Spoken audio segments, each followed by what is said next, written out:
여러분 안녕하십니까? 들어서 중국 속까지 알아보는 팅동입니다. 오늘은 한국 사계절에 대한 영상을 준비했습니다. 한국에서 유학과 일을 하며 6년간 머물렀던 중국 여성이 코로나 이후 한국 방문이 어려워지자 대신 한국에 대한 그리움을 가득 담은 글을 작성해 공유했는데요. 한국에 있을 때 느꼈던 한국의 봄, 여름, 가을, 겨울, 계절별로 달랐던 평범하지만 특별했던 기억을 글로 남겼습니다. 평범했던 보통의 일상이 주는 소중함을 절실히 느끼게 된 바이러스 시국이라 그런지 작성자인 외국인이 특별하게 느낀 한국에서의 평범한 일상이 더욱 각별하게 다가왔습니다. 그럼 작성자가 그리워하고 있는 한국에서의 사계절, 어떤 추억들이 있는지 함께 보시겠습니다. 구독, 좋아요 부탁드리겠습니다.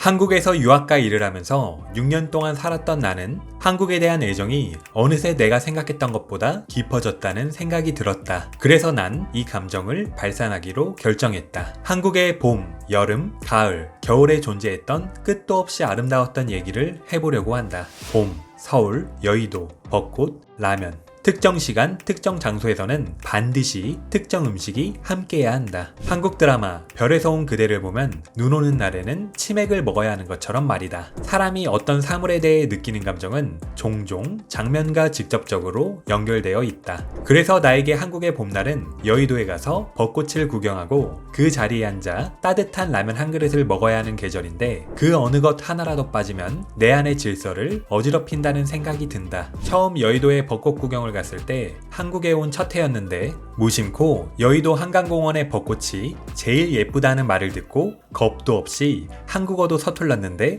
혼자 여의도로 달려갔다. 벚꽃이 피는 계절, 여의도행 지하철은 사람들이 가득가득 마치 휴일을 맞아 모든 한국인들이 여의도로 뛰쳐나온 것 같다. 지하철 출구를 나갈 때도 모두들 느릿느릿 거북이 떼처럼 계단을 오른다. 지하철 출구를 나서는 순간 무릉도원에 온 듯 길 양옆으로 늘어선 벚꽃나무에 벚꽃이 만발한데 마치 팝콘이 빽빽하게 가득 핀 것 같아 손으로 쓰다듬어 보고 싶어진다. 봄바람엔 감정이 있어서 봄바람을 맞으면 얼굴마다 미소가 피어오른다. 그 바람을 맞으며 여의도 한강공원 안을 걷다 한강 계단에 서면 강물과 파란 하늘, 흰 구름이 4K 고화질 화면처럼 펼쳐진다. 잔디밭으로 나가면 다들 돗자리를 깔고 둘러앉아 라면을 먹으면서 웃고 떠든다. 나도 이 분위기에 빠질 수 없어 4,000원짜리 돗자리를 하나 사서 라면 한 그릇을 들고 빈자리를 찾아 앉았다. 해질녘 강가에서 봄바람을 맞으며 따끈따끈하게 잘 익은 라면을 한 입 먹으면 정말 맛있다. 너무 맛있어서 국물도 남기지 않고 다 먹어버렸다.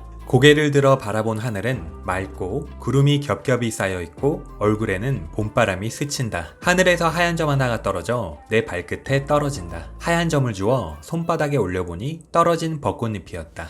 여름, 부산, 해운대, 바다, 어묵. 한국의 여름은 한없이 무덥다. 한 걸음도 뗄 수 없을 정도로 찌는 듯한 무더위가 찾아오기 직전 초여름에 맞춰 좀비판이 아닌 인간판 부산행을 다녀와야만 한다. 부산행은 금요일 퇴근 후 시작된다. 지하철을 타고 서울역으로 달려가 룸메이트를 만나 부산행 고속철을 타면 2시간 반 정도 걸린다. 부산에 도착해서 기차에서 내리니 부산 어묵이라고 적힌 간판이 보여 나와 친구는 어묵꼬치 2개를 사서 먹었다. 부산 어묵이 가장 유명하고 제일 맛있다. 우리는 해운대 해수욕장까지 걸어서 5분이면 갈 수 있는 방을 에어비앤비에서 예약했다. 하룻밤 자고 일어나자마자 씻고 예쁘게 메이크업을 하고 바로 해운대로 나가 해운대 입구 맞은편 스타벅스에서 친구와 함께 창가에 앉아 따뜻한 아메리카노 한 잔과 샌드위치로 간단하게 아침 식사를 하며 창밖으로 보이는 바다를 감상했다. 해운대로 들어서니 바닷바람은 세차게 불고 햇볕이 따가웠다. 신발에 모래가 들어오든 말든 해안선을 따라 왔다 갔다 걸으며 셀 수 없이 많은 사진을 찍었다. 반짝이는 태양 아래 걷다가 모래사장에 앉아 파도가 치는 바다를 바라보고 있는데 원조 부산 어묵을 먹어보자며 친구가 어디선가 어묵을 사왔다. 우리는 모래사장에 앉아 서로 아무 말 없이 어묵을 맛보았다.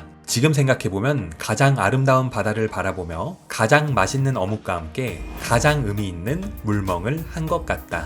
가을, 춘천, 아미섬, 단풍, 닭갈비. 한국의 가을 절경하면 남이섬을 빼놓을 수 없다. 단풍나무가 가지런한 섬에는 시원한 가을바람에 단풍잎이 흩날린다. 그래서 한국에서 가을에는 남이섬을 가는 게 좋다. 남이섬 입구 매표소에 서 있으면 사방에서 춘천 닭갈비 냄새가 진동하기 때문에 남이섬에 갈 때마다 매번 단풍 구경하기 전에 진짜 리얼 춘천 닭갈비로 배를 채우고 들어갔다. 고추장과 간장 소스로 절인 닭고기를 숯불 위에 올려 지글지글 구운 다음 닭고기 한 점을 상추에 올리고 밥과 편마늘을 함께 싸서 한 입에 넣으면 입안 가득 맛있는 향기가 만족감을 채워준다. 닭갈비로 진정한 만족감을 채우고 나서 표를 끊고 배를 타고 섬으로 출발한다. 배에서 내리는 순간부터 눈에 보이는 모든 것이 숨이 막힐 정도로 아름다운 한 폭의 유화 같다. 거대한 키 큰 나무들이 길 양옆으로 줄지어 서 있는 길을 따라 걸으면 걸음마다 사각사각 낙엽이 부서지는 소리가 울려 퍼진다.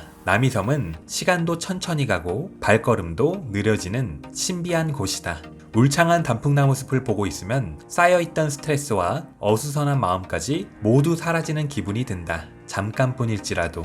겨울, 서울, 회기역, 찜질방, 식혜. 한국의 겨울은 너무 싫다. 나는 추위를 싫어하기 때문에 한국 겨울나기에서 나를 구할 수 있는 유일한 활동은 찜질방에 가서 얼음 동동 띄운 달콤한 식혜를 마시는 것 뿐이었다. 나는 한국에서 룸메이트와 회기역 근처에서 새들어 살았기 때문에 나의 겨울에 대한 애정은 거의 전부 회기역 근처 찜질방에 있다.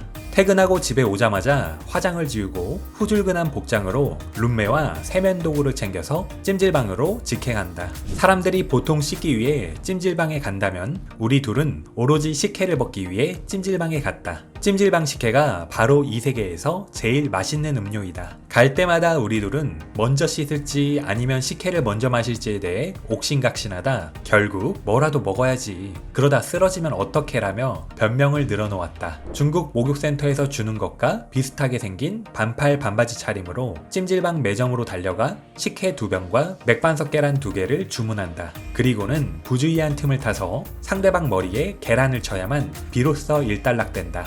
한국에서 찜질방은 단순히 목욕하기 위해 가는 곳이 아닌 한국에서 나의 겨울나기에 대한 모든 아름다운 기억이 있는 내가 가장 많이 찾은 맛집이었다.